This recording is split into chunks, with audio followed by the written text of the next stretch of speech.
번째 가보도록 하겠습니다. 기획 중에 건축부터 가도록 하겠습니다. 자, 고구려 안압궁 정도 체크합시다. 고구려 안압궁. 그 다음에 백제 오른쪽 가보세요. 궁남지 사비성이 있습니다. 그 다음에 신라, 월성. 신라의 궁궐이 좀 월성이라고 하죠. 달을 되게 좋아했던 것 같고요. 그 다음에 통신라,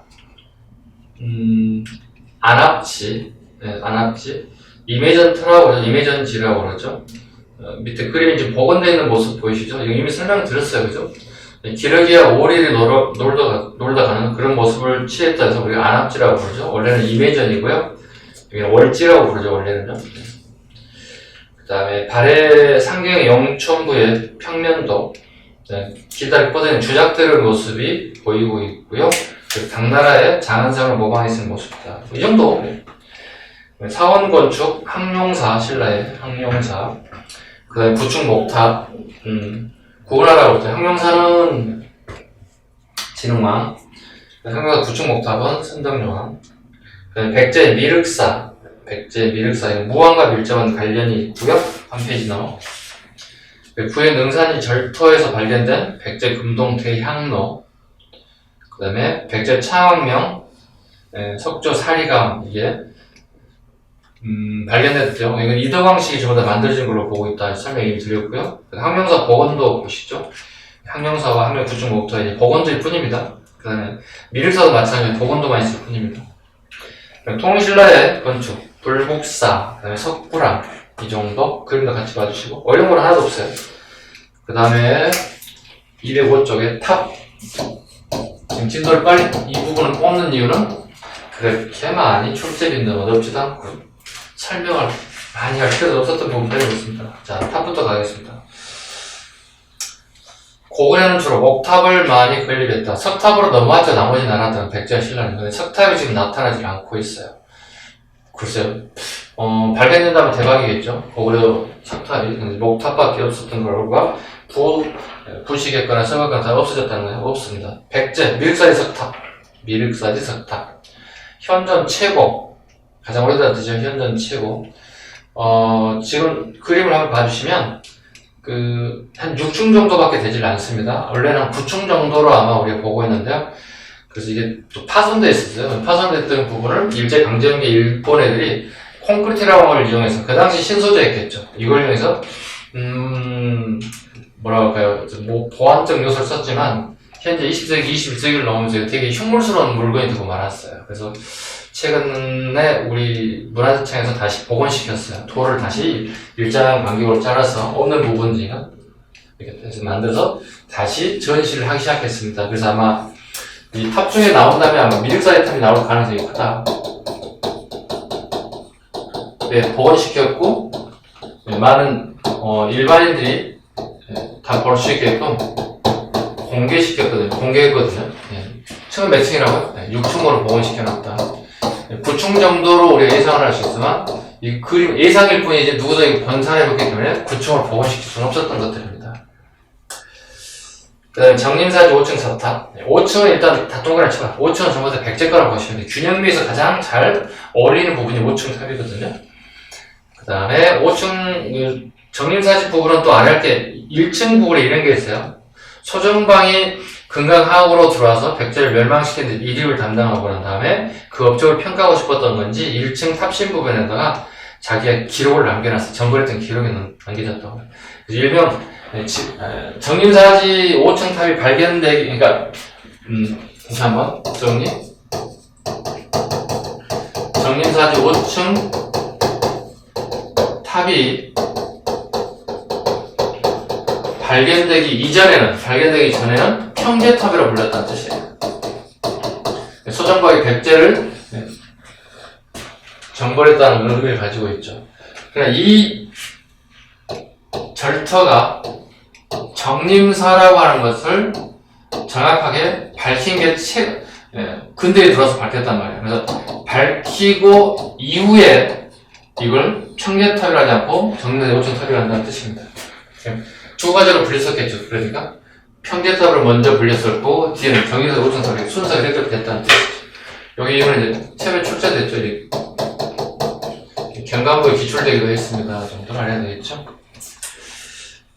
그 다음에 신라 그 보시죠. 항명사 구충 목탑. 구충 목탑 볼 수는 없습니다. 좌측에 이제 복원 상상도가 있긴 합니다. 이런 형태였을 것이다. 네. 선덕여왕 때 자장에 붙여줬습니다. 선덕여왕 때 자장이다. 그래서 제가 외우라고 그러죠. 네. 이건 선지 아줌마가 만들었다. 이렇게 가끔 외우라고 합니다. 선덕여왕 때 자장이 그에서 만들었다. 분황사 모전석탑 선덕여왕입니다. 모전석탑입니다. 원래 9층 이상으로 추정됩니다. 현재는 3층까지밖에 볼 수가 없고 기단 4기 중에는 석사자상, 돌로 만든 석사자상을 배치하였습니다. 일부가 어떤 애들이 도둑질에 가서 다 4개가 다 있지는 않습니다. 조각 솜씨가 부드럽고 사실적이다. 분황사 석탑. 선생님이 가장 좋아하는 개인적으로 좋아하는 탑 중에 하나가 분황사 석탑이기도 합니다. 왜냐면 아마 이게 인도의 성탑과 거의 유사하거든요.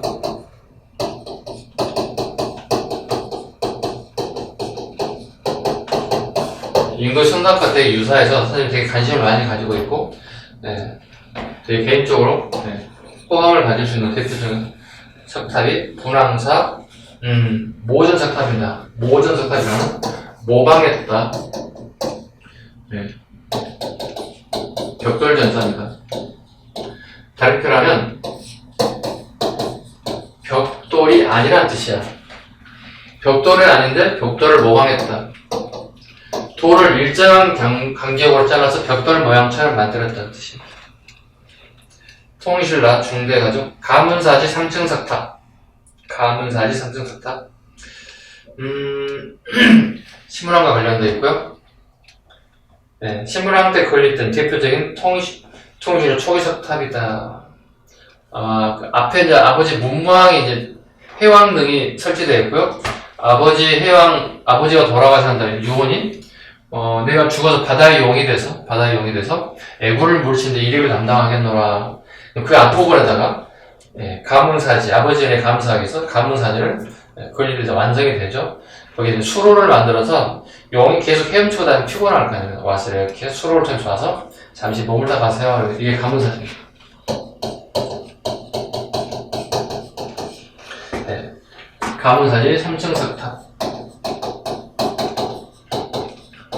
가문사는 파괴되고 없고 절터만 나와서 터지자라서 지자가 들어가는 거고 3층 석탑은 있죠. 이렇게 하나, 그다음에 이렇게 하나, 이렇게 두 개가 이렇게 마주보고 이렇게. 그래서 쌍탑이라고 불러요. 통일 이후에 꼭 기억하세요. 통일 이후에 꼭 쌍탑이 서로 마주보고, 일본과 일본이 두 개가 마주보고 있다는 사실. 꿈과 현실이 하나가 됐다는 의미를 가지고 있어요. 꿈은 뭘까요? 신라 삼국 통일이 꿈이었겠죠. 그게 현실로 이루어졌다 해서 서로 마주보고 있는 거예요. 쌍탑이라고 불러요. 불국사에 가면 2층에 올라가면 석가탑과 다보탑이 마주보고 있죠. 이런 식으로 마주보고 있죠. 여기도 마찬가지 통일 이후에 만든 탑이에요. 그러니까 서로 두 개의 탑이 마주보고 있는 탑들은 무조건 통일신라 이후라고 보시면 되겠습니다. 페이지 넘기세요. 불국사 3층 석탑, 석가탑과 다보탑이 있습니다. 마찬가지 통일 이후입니다. 통일 이후의 탑입니다.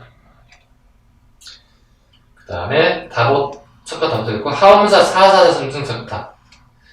하엄사 4사자 3층 석탑. 밑에 그림 중에 가장 오른쪽에 있는 거죠. 하엄사. 하엄종일 거고요. 그 사사자라고 하면 사자 4명이 이렇게 받들고 있죠. 이렇게. 무게를 이렇게 받들고 있죠. 불경에 나오는 동물인 사자를 이용하는 거고요. 네. 4개 중에 사자 4마리를 배치하여 탑신을 이렇게 받치고 있다. 중앙에 가면 하자는 스님의 입상이 보입니다. 여기는 보이지 않겠지만, 3층이니까 뭐가 되겠어요? 통일신라 이후의 탑일 것이다. 개인적으로 제가 불교 공부할 때 가장 좋았던 게, 이제, 답사에 보면, 하엄사가 가장 좋았던 것 같아요. 구례에 있습니다. 전라도 구례에 있는데요. 왜냐면, 신라 것부터 통일신라 것, 고려 것, 조선 걸 다 볼 수 있어요. 한 곳에서 모든 걸 다 볼 수 있는 문화유산이 되게 많은 것이 하엄사였던 것 같아요. 제 선생님의 답사 추억 중에 하나 있습니다. 신라 진전사지 3층 석탑. 석탑 양식의 변화가 있습니다. 진전사지 3층 석탑은 기단과 탑신에 부조라는 단어가 들어갑니다. 부조. 이거 양각이에요. 양각. 입체적이라는 뜻이죠. 보통 우리가 이렇게 조각칼로 파괴적인 눈각이라고 밑부분을 파서 위로 돌출되어 있는 부분을 갖다가 부조 미술이라고 합니다. 그래서 대표적인 부조 미술이 부조 불상들이 등장하더라. 진전사지 3층 석탑. 그리고 끝에 줄에 지방 호족들 새로운 문화에 대한 부분을 나타나죠. 진전사는 선종의 종파입니다. 기억 잘 하셔야 돼요. 교종이 아니고 선종입니다. 그럼 실상사 3층 석탑. 실상사 3층 석탑. 실상사는 나물에 있다고 얘기 방금 들었죠. 실상사. 신라 중세 쌍탑 양식을 개성하였다. 통일 이후란 얘기지. 신라 전형 석탑에 비해 규모가 작아지고 간략화 되었습니다. 실상사 3층 석탑. 그 다음에 승탑과 관련된 부분입니다. 선종이 널리 이용되면서 조형미술 세태했을 거고 승탑 같은 거 되게 발전되더라. 승려들이 죽고 난 다음에 열반 이후에 화장을 통해서 그 살이라든가 뼈를 갖다가 안치하는 것이 있는데 그걸 승탑이라 하더라. 승탑이라 하더라. 또는 부도라고 하더라. 자, 보시죠. 밑에 그림 보겠습니다. 자, 진전사지 3층 석탑. 그 다음에 쌍봉사 철감선사 승탑. 쌍봉사 철감 승탑. 흥법사 연것화상 승탑. 그 다음에 진전사지 도의선사 탑들. 전부 다 승려들이 죽고 난 다음에 사리를 보관하며 했다. 처음 만드는 8강 원당이 가장을 했다. 그래서 꼭 알아야 할 게 쌍봉사입니다. 쌍봉사는 하순에 있습니다. 전라도 하순에 있습니다.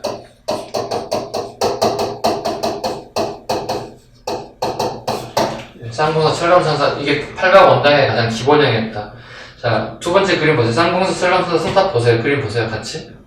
자, 기단부에 8각으로 조성되어 있을 거고 이렇게 봐봐. 하나, 둘, 셋, 넷, 다섯, 여섯, 이렇게 돼 있죠. 중간 부분 봐. 중간 부분도 마찬가지. 하나, 둘, 셋, 넷, 다섯.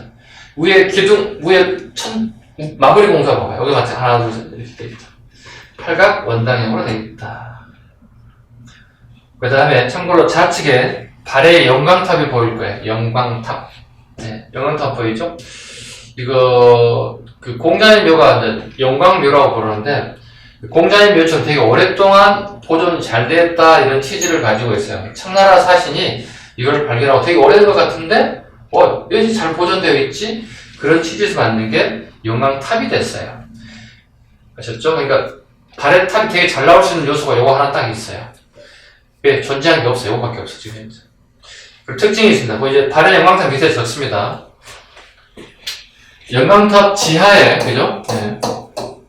영광탑 지하에 지궁이 존재한다. 지궁이 존재한다. 무덤 지하에 무덤처럼 되어 있다는 거예요. 탑 밑에 지궁이 존재, 무덤처럼 커다란 공간이 존재한다는 거. 공간이 존재한다는 특징입니다. 발의 영광탑 기억하시기 바랍니다. 그 다음에 불상과 공에 대한 거죠. 고구려 첫 번째 연가 7연명 금동 열애입상 별표. 연가 7연명 밑에 그림 봐주시죠. 연가. 연가라는 표현은 안호랑 시기의 연호입니다. 완호랑 시기의 연호입니다. 완호랑 시기 만들었던 뜻이죠. 연가 7연명 금동 열애 입상이다. 백제 서산용현이 마의 열애 삼전불. 서산용현이 마의 열애 삼전불. 백제의 가장 대표적인 삼전상. 마애불이죠. 이걸 마애불이라고 하죠. 마애불은 커다란 바위에다가 바로 부처를 갖다가 조각해버린 걸 갖다가 마애불이라고 합니다. 마애불 커다란 바위에다가 바로 부처를 조각하는 방식이었다. 여기일까요? 바위는 앞에 사람들이 지나도 한 번씩 쳐다볼 거거든요. 불교의 대중화에 좀 필요했던 것 같아요. 불교 대중화 관련돼 있을 것이다. 그 다음에 신라 경주 백이 석조 열의 삼전입상. 네, 경주의 모습들. 삼국 공통적으로 나온 거 오른쪽에 보시면 금동, 미륵보살, 반가, 사형상이 있습니다. 네, 삼국 공통입니다. 금동, 미륵, 보살, 반가, 사유상. 말 그대로 번역하면 그렇습니다. 금동이죠. 금칠이 되어 있죠. 미륵, 이거 이미 한번 불교할 때 설명했을까요? 미륵은 항상 언해피할 때 등장한다는 것. 즉, 우리가 행복할 때 찾지 않아요, 미륵불을. 불행하다고 생각하는 순간 항상 미륵불을 찾더라는 거예요. 삼국이 공통이고요. 이게 일본에까지 전파됩니다. 일본에까지 전파되더라. 금동, 미륵, 보살. 보살이죠. 부처가 될 수 있으면서도 부처가 되기를 포기하고 중생 구세에 나서는 분을 갖다가 보살. 반가는 전신이 아니라 반 그랬다는 얘기고요. 사유는 생각한다는 뜻이야. think. 말 그대로. 네. 그 다음에 통신라의 불상. 석굴암의 건전불과 보살산들 전부 다 그 유명한 우리나라의 불상이 있다. 페이지 넘길까요? 신라하대 비로자나불의 앞에 별을 펴갑니다. 네, 아미타불 대신에 지권인을 치하는 비로자나불을 제작하여 철원의 덕혜한사 밑줄, 장흥의 보림사 등 철조 비로자나불과 관련된 부분을 안치했더라. 봐봐요. 보세요. 지금 나와있는 그 비로자나불 내용 중에 지권인이라는 게 있죠. 이게 일직다 다지기를 얘기하는 겁니다.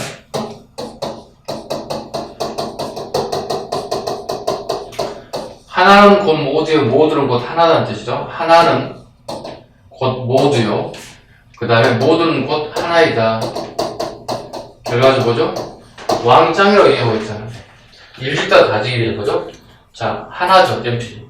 하나는 곧 모두다, 이렇게. 부처님 이렇게 안고 있는 거죠. 왕이 곧 모든 중생을 껴안고 있는 모습으로 가지고 있죠. 뭐죠, 이거? 하음조의 대표적인 내용입니다.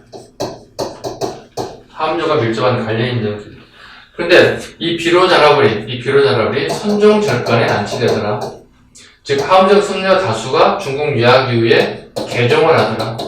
그리고 본인의 익숙함을 갖다가 그대로 여기다 안치하더라.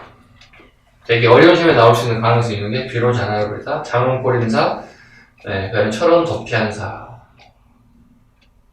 물론 대구 동화사에 석조 비로자나불도 있기는 합니다. 네. 마애불도 유명하더라. 바위에다가 바로 부처를 안치한 마애불도 되게 유명하더라. 이때 그림 한번 봐주시죠. 네. 석굴암의 건전불의 모습, 되게 우아한 모습. 신라에서 가장 이렇게 은은한 미소를 띠고 있는 불상의 모습을 띠고 있죠. 그 다음에 덕혜한사 철조 비로자나불, 철로 만들었습니다. 그 다음에 이불병자상, 네, 이불병자상, 네. 두 분의 부처님이 앉아있는 모습이죠. 네. 네, 발해의 불상이고요. 네, 고구려적 요소를 많이 가지고 있다. 되게 시험에 잘 나오는 부분 중에 하나가 발해는 이불병자상과 영감탑이 문화사 파트에 되게 잘 나오죠. 지금 하고 있는 건 되게 문화사들입니다. 문화사는 신라 것, 그 다음에 고려 것, 조선 것 다 잘 나옵니다. 네, 꼭 기억하셔야 됩니다. 공예. 네, 백제 창왕면 석조사리가 네, 했던 것도 또 나왔습니다.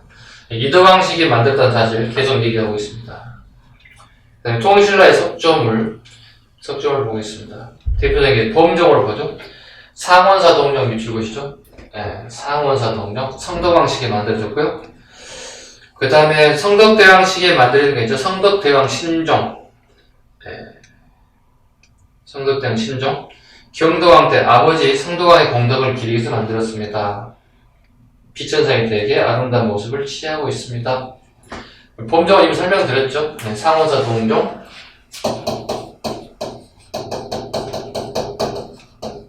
이건 구종이 된 거죠. 옛날 종이 될 뻔했죠. 그 다음에 성덕대왕 신종. 벌써 신종이 될 뻔했죠. 성덕왕 때 만들었던 거고요. 그리고 경두왕 때 만들기 시작하죠.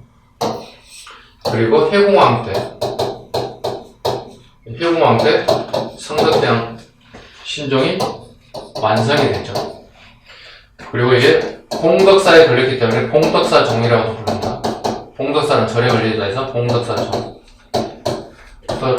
타종을 할 때마다 어린아이 울음소리 안 나서 에밀레종이라고도 하죠. 지금 경주가 박물관이죠. 네, 박물관에 현재 잘 보존되어 있습니다. 그 다음에 발해의 공예, 자기공예, 그 다음에 발의 자기를 오른쪽 상단에 발의 삼체라는 게 있죠. 네.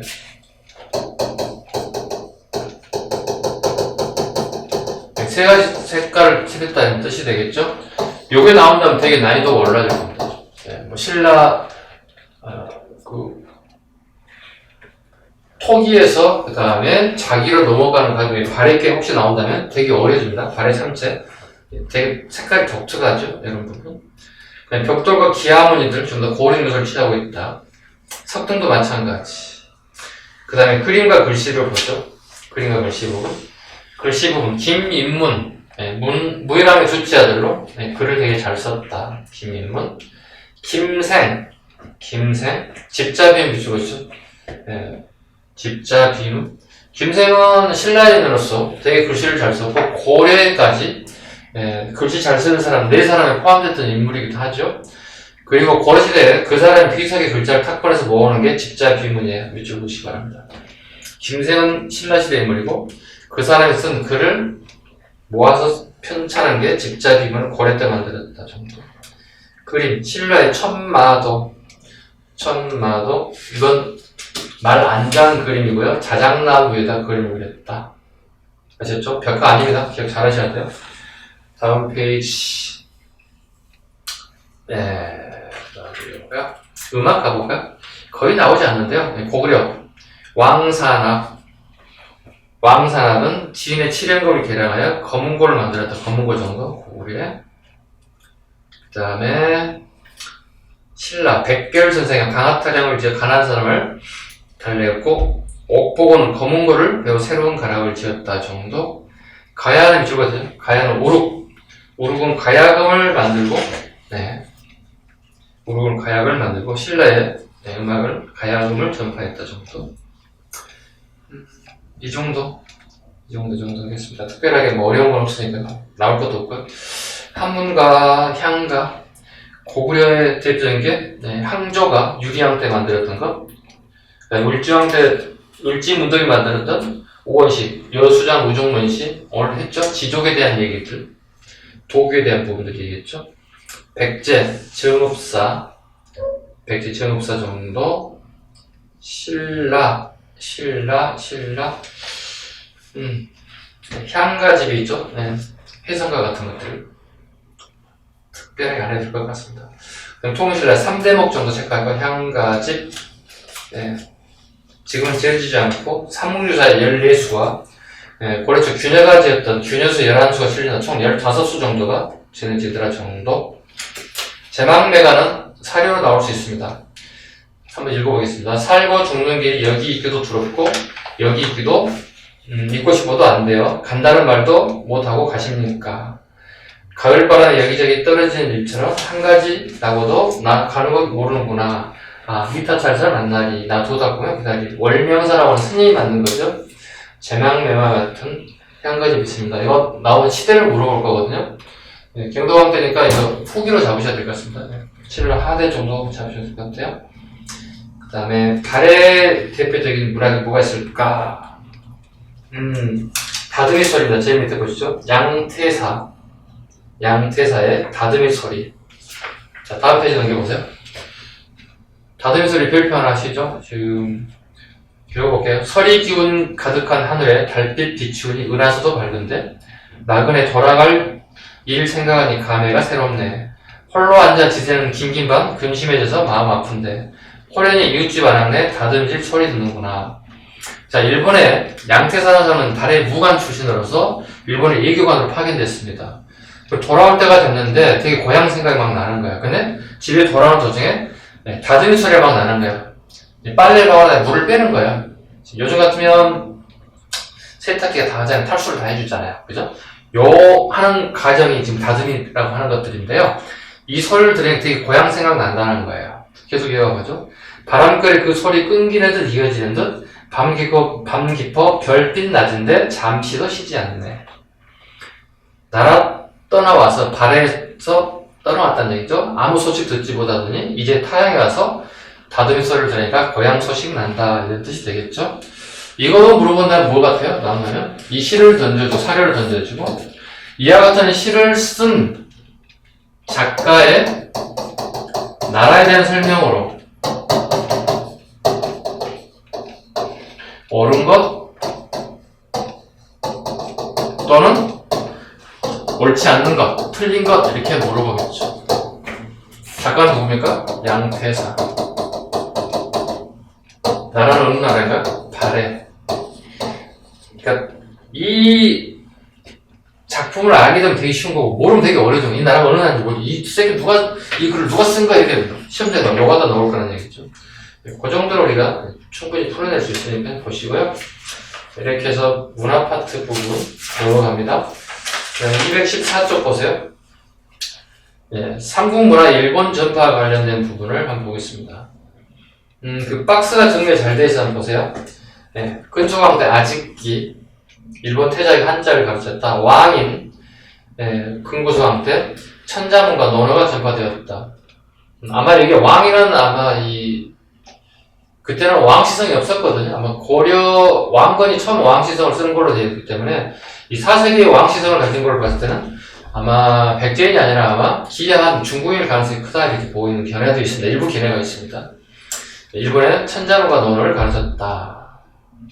그 다음에 단양이와 고안무 보시죠. 단양이와 고안무 무령왕 시기에 오경 박사를 유교 경전을 전하였다. 노리사 측의 성왕 시기 불경과 불상을 전파했다. 노리사 측의 별표. 해총도 알아야 되겠습니다. 이도왕식이 저쪽 끝에 자기 스승이 되었다.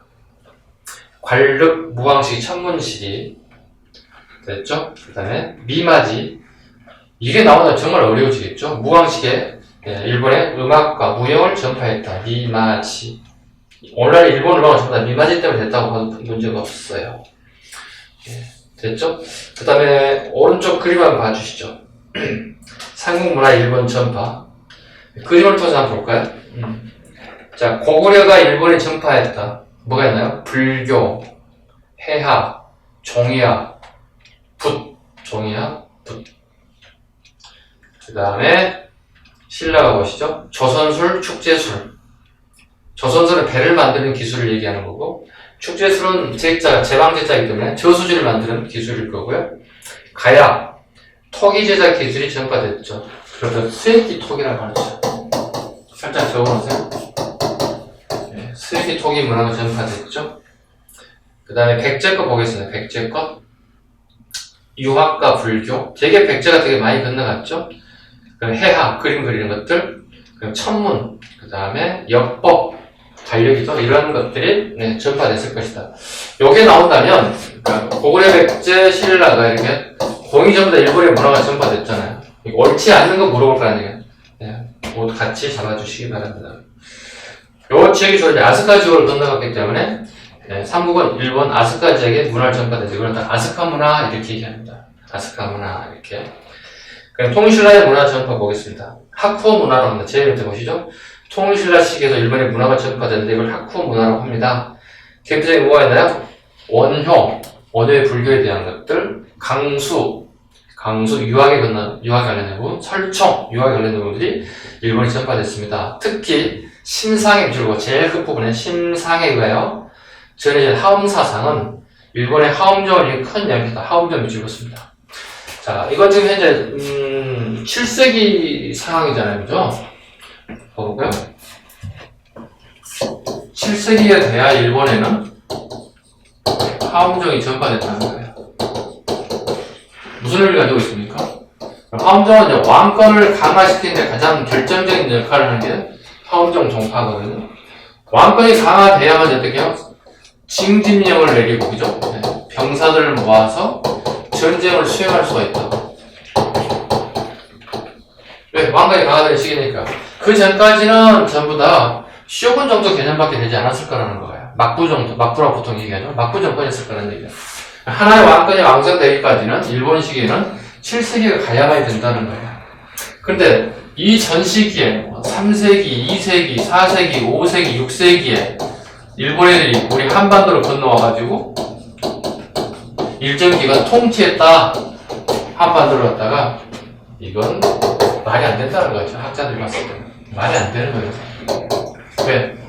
이후 돼야, 7세기 이후에 돼야만이 함정 때문에 가능하지. 그 전까지는 거의 불가능에 가깝다는 것들. 그래서 이게 침상에 대한 뭘 물어본다는 얘기는 우리의 역사를 갖다 정확하게 알려야 된다는 이런 의미를 가지고 있다 보시면 되겠습니다.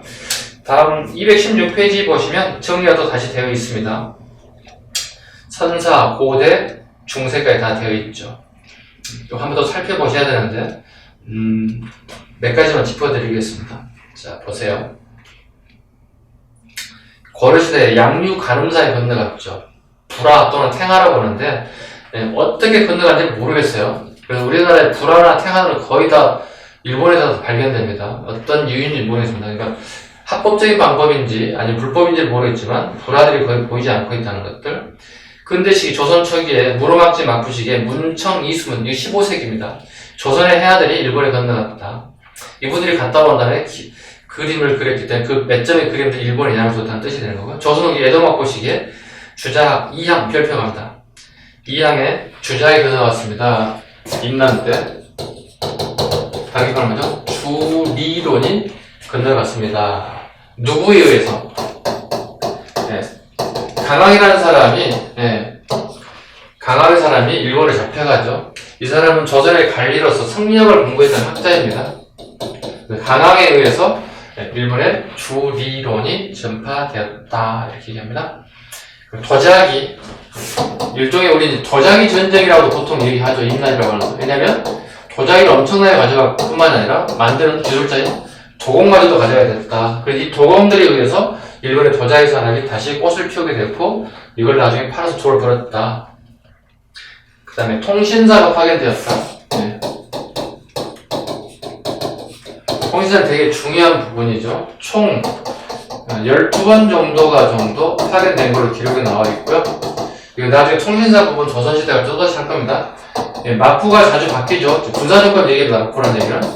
군사정권이 바뀔 때마다 얘들은 통신사를 파견을 요청한다는 거예요. 이유는 정통성을 확보하고 싶어. 조선 애들들이 우리 막부 정권을 축하해주러 오지 않느냐. 그 정통성을 확보할 목적이 했던 것 같아요. 근데 이게 이제 이 모든 비용을, 체류하는 비용이 보통 이게 인원이 한 400에서 500명 정도가 이렇게 가게 되는데 이 체류 비용을 얘들 전부 다 댔다는 거예요. 그 비용이 너무 많은 비용이 소비됐다는 것입니다. 됐죠? 총 12번 정도. 가끔 문제 풀다 보면 매년 통신사가 파견되었다 이런 지문 나오면 틀린 지문이고요. 그죠? 에도 막부 시기에 통신사의 파견 관련 내용까지 이렇게 해서 신랄까지 다 마쳤고요. 네. 쉬어가도록 하겠습니다. 네.